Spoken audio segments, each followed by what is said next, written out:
안녕하세요. 하나님의 마음에 합한 사람 12번째, 오늘은 평강에 대해서 말씀을 함께 나누겠습니다. 평강, 평안 이라고 하는 말인데, 평강은 거듭날 때 얻는 신자의 마음 상태입니다. 그래서 매사에 영적인 척도가 되는 것이죠. 참 평강은 참으로 믿는 사람들의 삶 가운데서 매우 중요합니다. 온 성도들이 일상적인 삶 가운데서 평안을 누리게 함으로써 여유를 가지고 성공적인 영적 삶을 살게 하는데, 오늘 이 말씀에 목표가 있습니다. 참된 평강은 하나님으로부터 비롯되고 그리스도로 말미암아 주어지며 성령 안에서 누리게 되는 것입니다. 주 예수님께서 우리를 대신하여 채찍에 맞음으로 우리가 평안을 누리게 되는 기초를 놓으셨고, 이 복음을 믿음으로 우리는 의롭다함을 얻어서 하나님과 화평, 즉 평화하게 되었습니다. 그러므로 먼저 평강의 하나님과 평화가 이룩된 사람만이 진정한 하나님의 평강을 누릴 수 있다고 하는 것입니다. 그래서 주 예수님은 어느 집에 들어가든지 먼저 말하되 이 집이 평안할지어다 라고 가르치셨습니다. 왜냐하면 평안은 하나님께서 우리에게 주신 선물이고, 그것을 누리는 것은 우리의 영적인 상태와 관련이 있기 때문입니다.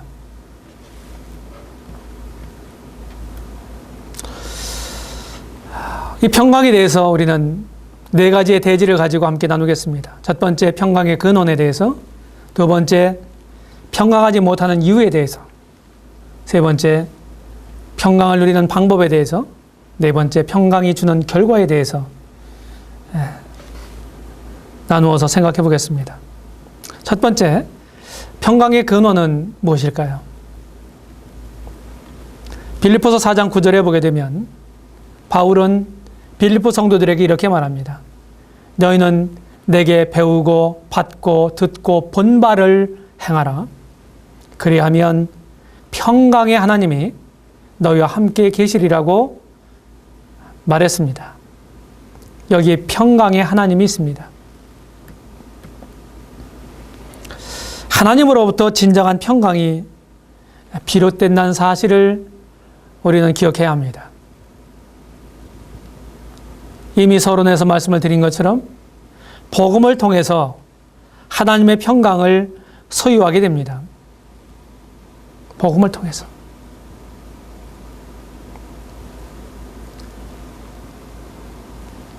사람들에게 이제 복음을 전하고 맨 나중에 소감을 종종 물어봅니다. 마음이 어떠신가요? 제 마음이 편합니다. 이런 대답을 종종 들었습니다.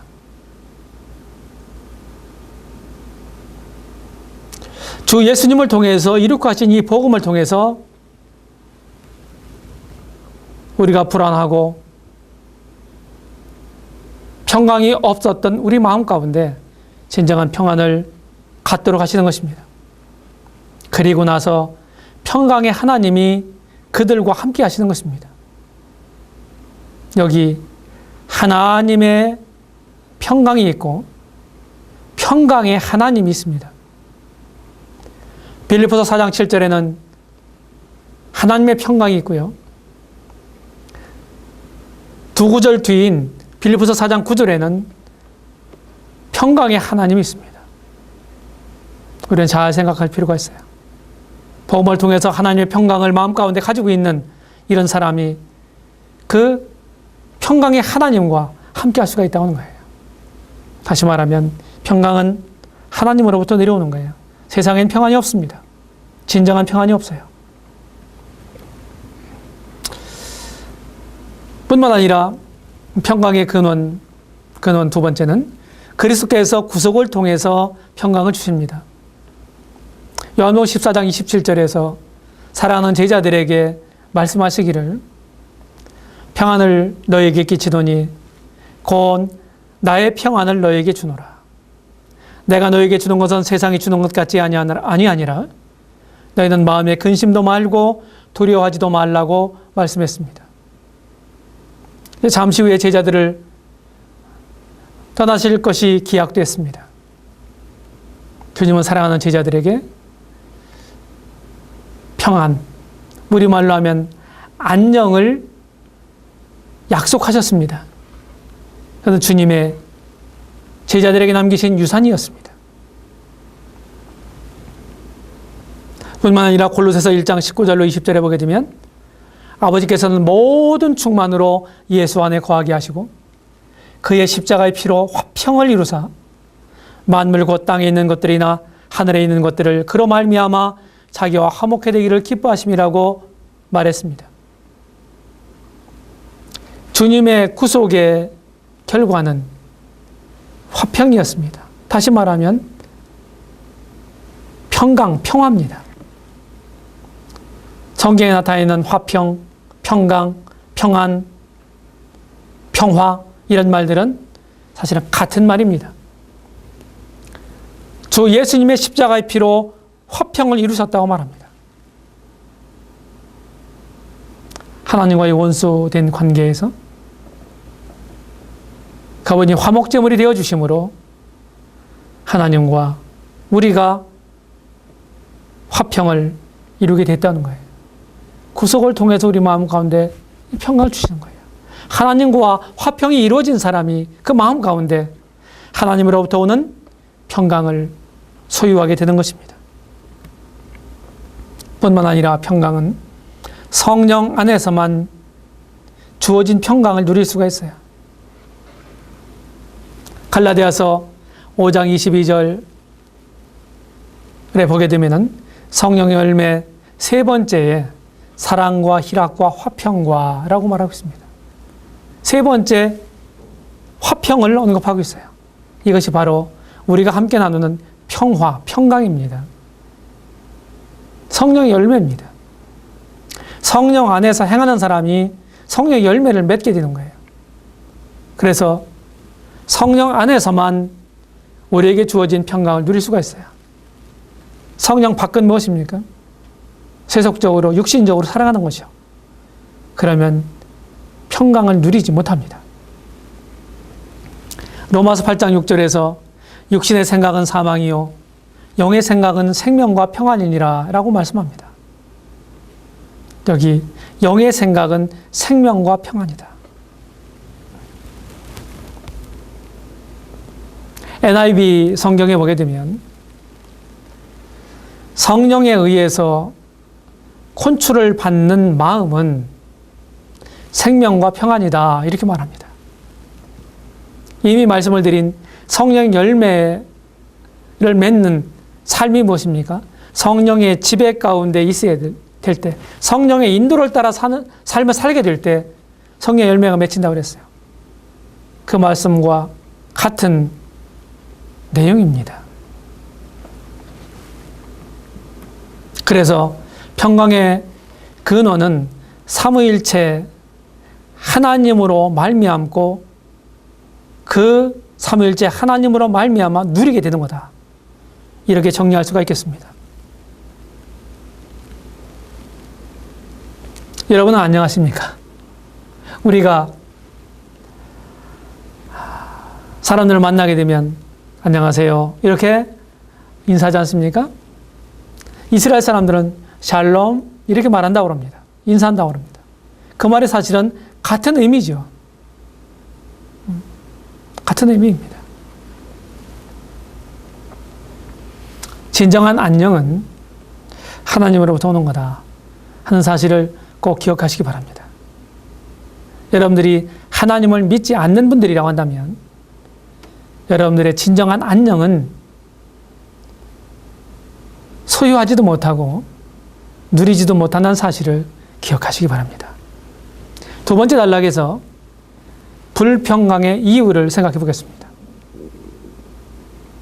평강하지 못하는 이유. 이사야서 48장 22절에 보게 되면 여호와께서 말씀하시되 악인에게는 평강이 없다 하셨느니라. 악인에게는, 여기 악인은 믿지 않는 사람을 가리킵니다. 다른 말로 하면은 죄악을 일삼는 사람을 가리킵니다. 또 다른 의미로는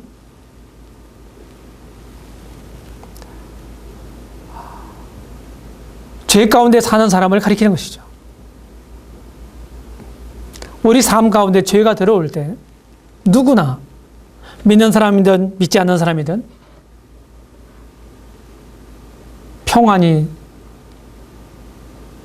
사라집니다. 죄를 짓고서 기뻐하는 사람 봤습니까? 두려워하고 불안해하고, 이것이 죄를 지은 사람들의 모습이죠. 하나님의 평강의 길을 세상 사람들은, 믿지 않는 사람들은 모르는 것입니다. 로마서 3장 11절 이하에서도 깨닫는 자도 없고 하나님을 찾는 자도 없고 다 치우쳐 한 가지로 무익하게 되고 선을 행하는 자는 없나니 하나도 없다고 말했습니다. 믿지 않는 사람들을 가리켜 묘사한 말입니다. 이제 그 이후에 로마서 3장 16절로 18절에서 믿지 않는 사람들의 삶 가운데 파멸과 고생이 그 길에 있어 평강의 길을 알지 못하였고 저희 눈앞에 하나님을 두려워함이 없다고 말하고 있습니다. 평강의 길을 알지 못했다. 다시 말하면 이 평강의 길이 있다고 하는 사실을 이 구절에서 말하고 있는 것입니다. 여러분은 평강의 길을 알고 계십니까? 평강을 소유하셨습니까? 그 평강을 누리고 계십니까? 평강의 길은 바로 예수님의 십자가의 길입니다. 그 십자가를 통해서 이룩하신 복음을 믿는 길이라고 하는 것입니다.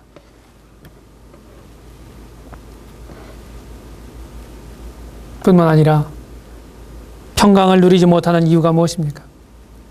하나님께 의탁하지 않기 때문입니다. 시편 기자는 시편 38편 6절 이하에서 내가 아프고 심히 구부러졌으며 종일토록 슬픔 중에 다니나이다. 내 허리가 열기에 가득하고 내 살은 성한 곳이 없나이다. 내가 피곤하고 심히 상하였음에 마음이 불안하여 신음하나이다. 마음이 불안하여 신음하나이다.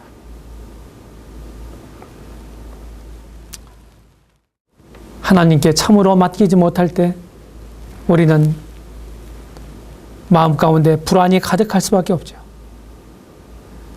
뿐만 아니라 시편 42편 5절에서도 내 영혼아 내가 어찌하여 낭망하며 어찌하여 내 속에서 불안하여 하는고 너는 하나님을 바라라. 그 얼굴의 도우심을 인하여 내가 오히려 찬송하리로다. 낭망하는 이유에 대해서, 그리고 그 낭망을 벗어버리는 비결에 대해서 한 구절에서 말씀하고 있는 것입니다. 어찌하여 낭망하며 어찌하여 내 속에서 불안하여 하는 것.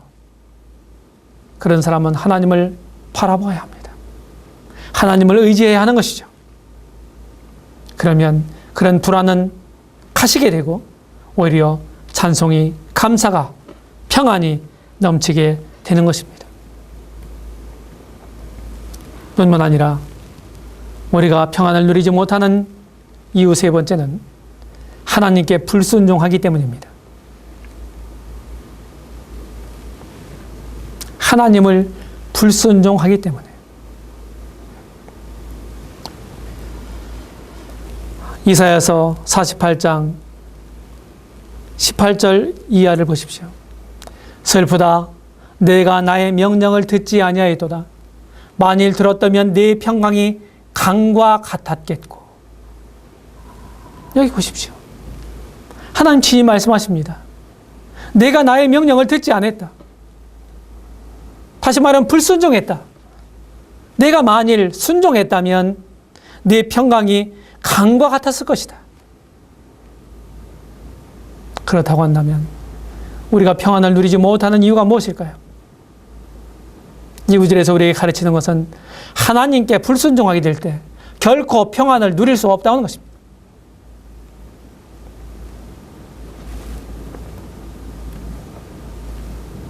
이제 우리는 세 번째 단락으로 넘어갑니다. 평안을 누리는 방법은 무엇일까요? 저는 이사야서 26장 3절의 말씀을 좋아합니다.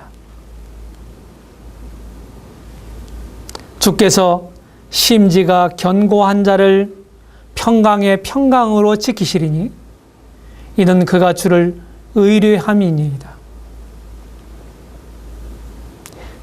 심지가 견고한 사람을 평강의 평강으로 지키신다. 심지, 마음의 뜻이 견고한 사람.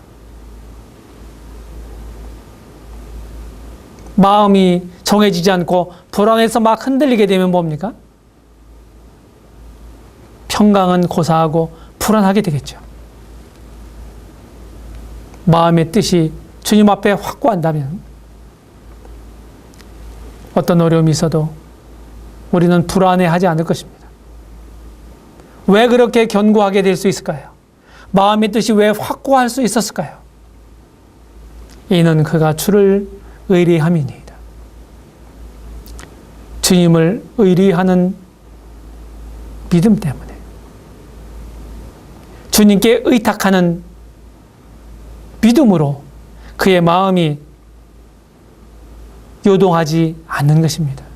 그런 사람은 평강을 누리게 되죠. 평강을 누리는 방법, 첫 번째는 하나님을 전적으로 신뢰하는 것이죠.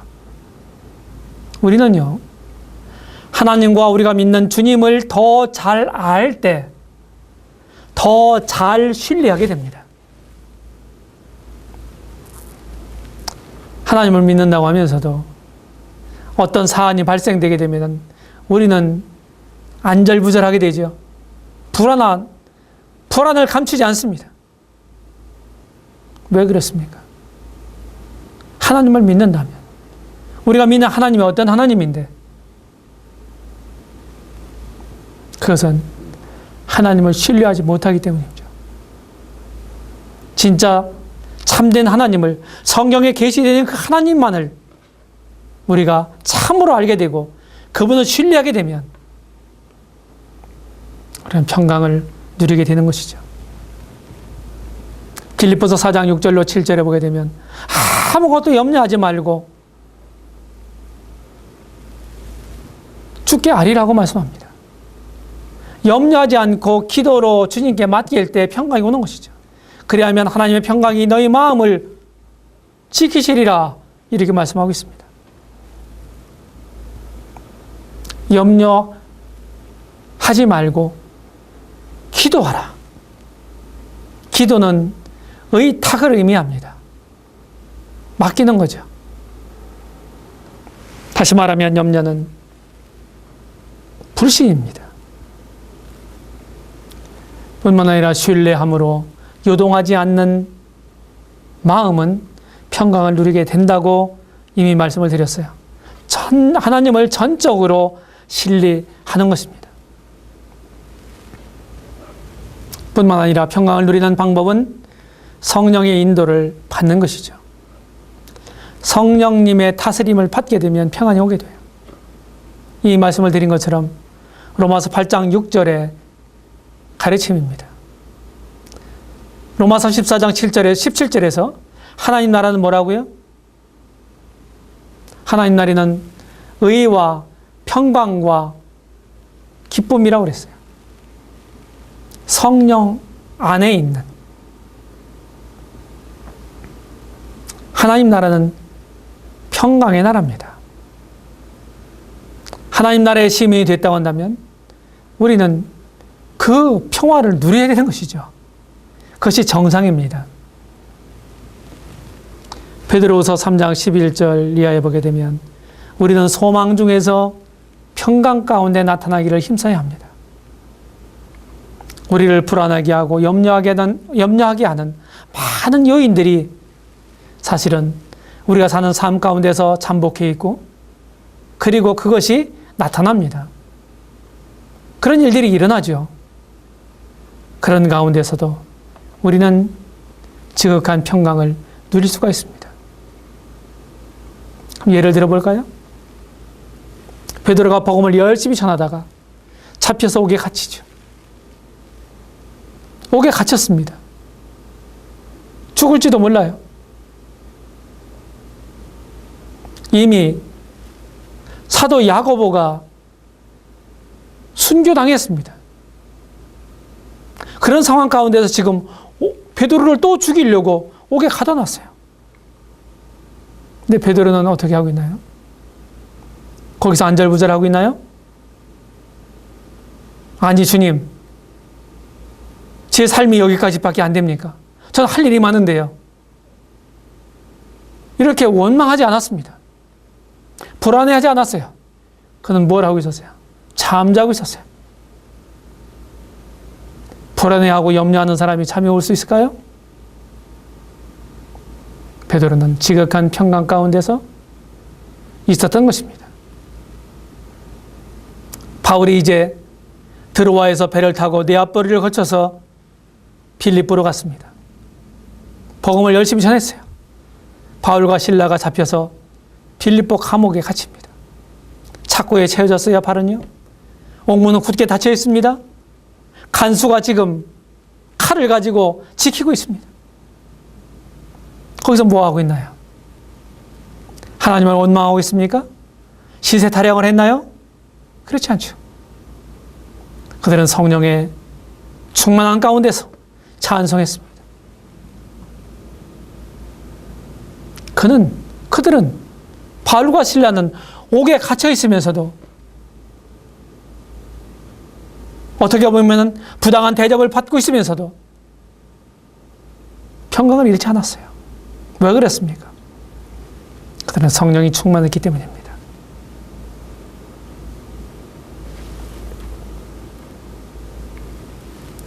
뿐만 아니라 우리가 평강을 누리는 방법 또 한 가지는 하나님과 같이 의를 행하는 것입니다. 의. 우리가 죄를 짓게 되면 불안해하고 두려워한다고 말씀을 드렸죠. 아담과 하와가 그랬습니다. 아담과 하와가 그랬어요. 우리가 두려워하여 숨었나이다. 자, 정도, 바를 정자, 길도자, 정도는 의의 길입니다. 역대하 27장 6절에 이렇게 기록되어 있어요. 요담 왕입니다. 요담이 그 하나님 여호와 앞에서 정도를 행하였으므로 점점 강하여졌더라. 특별히 하나님 믿는 사람들은요, 하나님과 같이 의를 행하게 되면 그것은 하나님의 뜻에 부합된 삶이거든요. 그런 사람은요, 마음에 결코 불안을 가질 수 없습니다. 지극한 평강이 흐르게 되는 것입니다. 정도로 행하면 평안하게 되는 거예요. 바른 길로 행하는 자는 걸음이 평안하려니와 굽은 길로 행하는 자는 드러나리라고 잠언 10장 9절에서 말씀합니다. 바른 길로 행하는 사람. 그러니까 우리가 삶을 살아가게 될 때 항상 이제 정도를 걸어가야 되는데 원칙대로 하는 것이 가장 좋은 것인데 우리는 편법을 동원하죠. 그때 당시에는 그게 좋을 줄 몰라요. 그게 좀 더 이로울 수도 있습니다. 이익이 될 수도 있어요. 그런데요, 그렇게 행하고 나면 결코 평안을 가질 수 없어요. 불안해합니다. 편법으로 행하는 것들이 이래 드러날까봐, 법적인 제재를 받을까봐, 다른 사람들이 알까봐 평안을 앗아가게 되는 것입니다. 그래서 어떤 처지에 있든지 우리는 정도로 걷는 것이 바른 신앙생활입니다.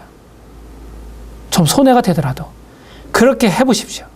결국 그것은요, 큰 이익으로 우리에게 다가옵니다. 처음서부터 기초를 놓을 때 정도로 행하는 것입니다. 정도의 결과는 평안입니다.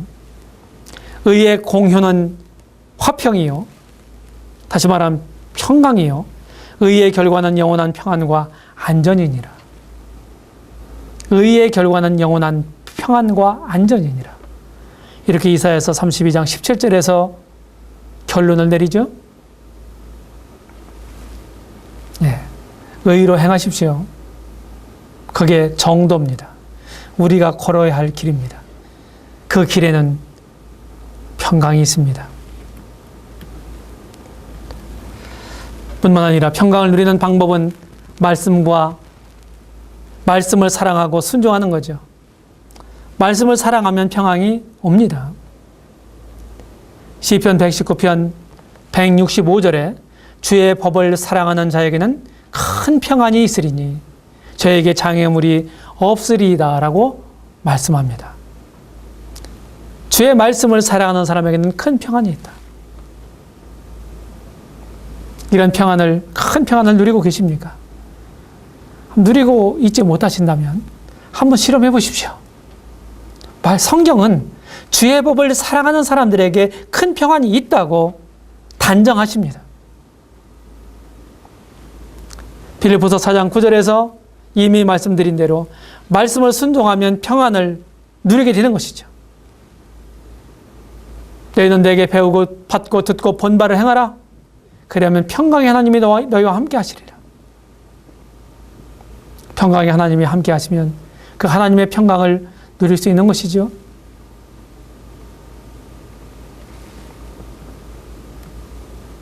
우리 네 번째 마지막 단락에서 평강이 주는 결과에 대해서 생각해 보겠습니다.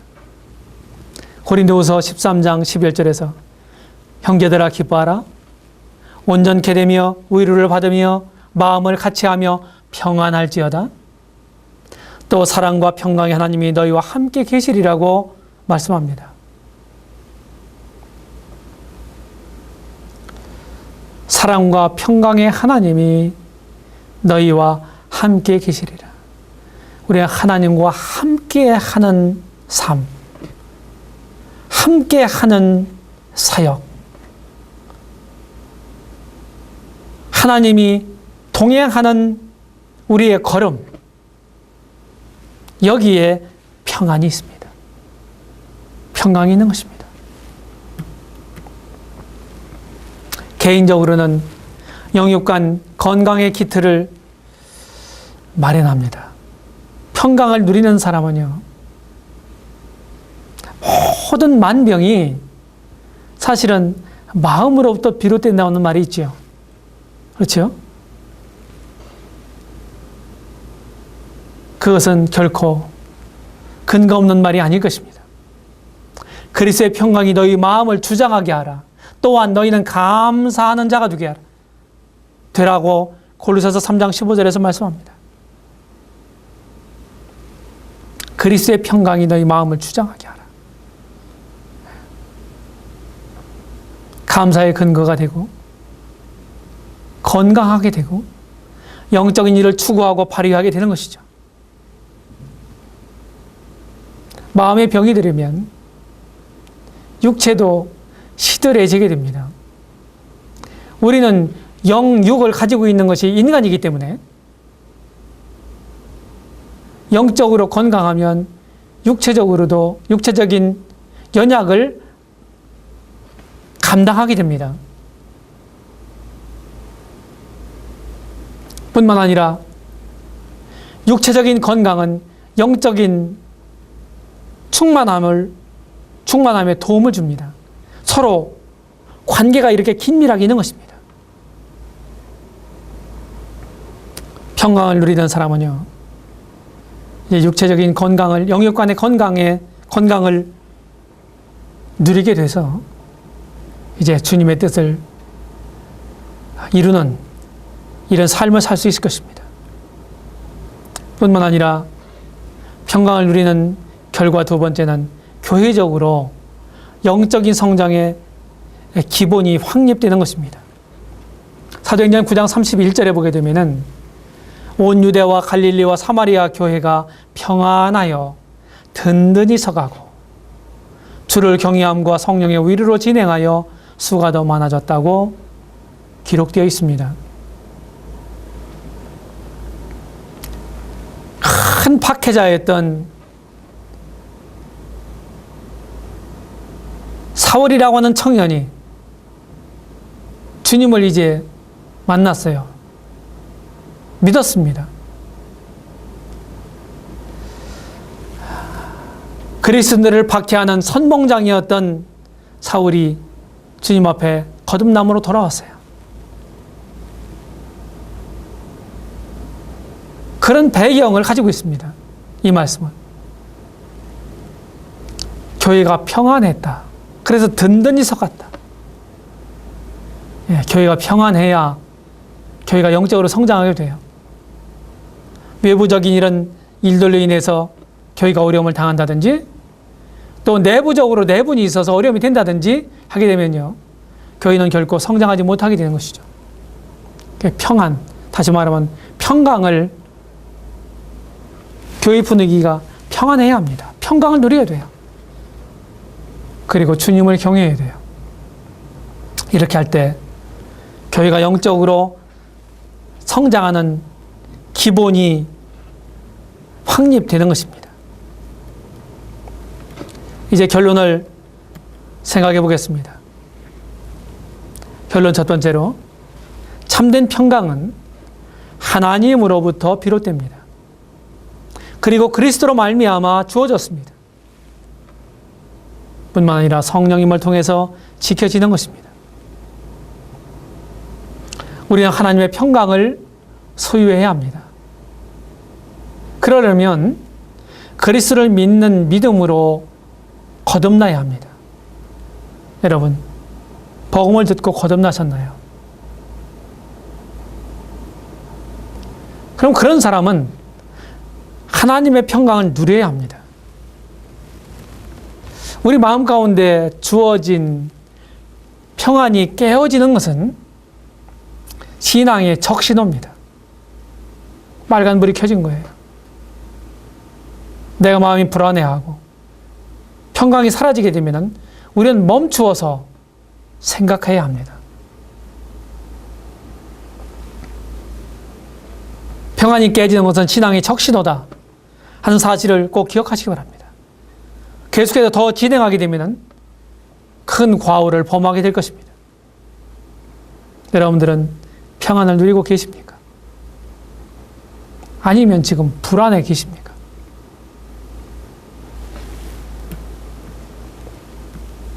결론 두 번째로 하나님의 평강을 전하려면 하나님의 평강을 소유하고 누리는 사람이어야만 된다. 다시 말하면 이 평강을 소유하려면 성경의 복음을 통해서 반드시 구원받아야 합니다.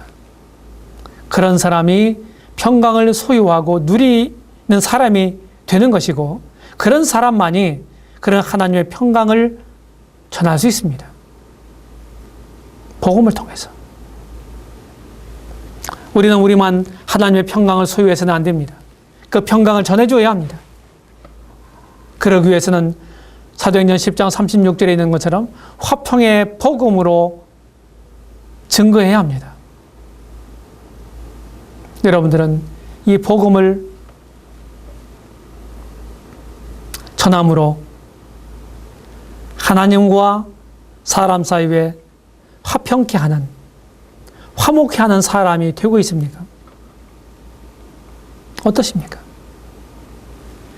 우리 마지막으로 고린도후서 5장에 있는 말씀을 찾아보겠습니다. 고린도후서 5장 20절, 21절에 보게 되면 그러므로 우리가 그리스도를 대신하여 사신이 되어 하나님이 우리로 너희를 권면하시는 것 같이 그리스도를 대신하여 간구하노니 너희는 하나님과 화목하라. 하나님이 죄를 알지도 못하신 자로 우리를 대신하여 죄를 삼으신 것은 우리로 하여금 저희 안에서 하나님의 의가 되게 하려 하심이니라. 바울은 이렇게 말합니다. 그리스도를 대신하여 사신이 됐다. 다시 말하면 바울은 자신 스스로가 그리스도의 대사라는 사실을 기억했습니다. 그리고 그리스도를 대신하여 전합니다. 너희는 하나님과 화목하라. 하나님과 화목할 사람이 누구입니까? 하나님과 불화 관계에 있는 사람이란 사실입니다. 그런 사람만이 하나님과 화목하라 라고 하는 말을 들어야 되는 것입니다. 화목할 수 있는 방법은 무엇일까요? 21절에서 말하고 있는 대로 하나님이 죄를 알지도 못하신 자로 우리를 대신하여 죄를 삼으셨다. 그렇게 하신 이유가 무엇입니까? 하나님은 당신의 아들을 이 세상에 죄 없는 모양으로 보내셨습니다. 죄가 없는 분이십니다. 무지하신 그분이 가장 죄악 무도한 죄인을 처형하는 십자가형을 받고 죽으십니다. 부활하십니다. 왜 그러셨습니까? 우리로 하여금 하나님과 예수님을 믿는 믿음 안에서 하나님의 의를 갖도록 하시기 위해서, 하나님의 의로운 분이기 때문에 예수님 믿는 사람들은 그 믿음을 보시고 의롭다 하신다고 말씀했습니다. 그런 하나님의 의를 가지고 있는, 소유하고 있는 사람은 하나님과 이제 화평을 이룬 사람입니다. 화목된 사람이에요. 누구를 통해서? 예수 그리스도를 통해서입니다. 이런 사람만이 이제 하나님의 평강을 소유하고 하나님의 평강을 누리고 하나님의 평강을 전하는 자격이 있는 사람입니다. 여러분들도 그런 분들이 되시기를 바랍니다. 감사합니다.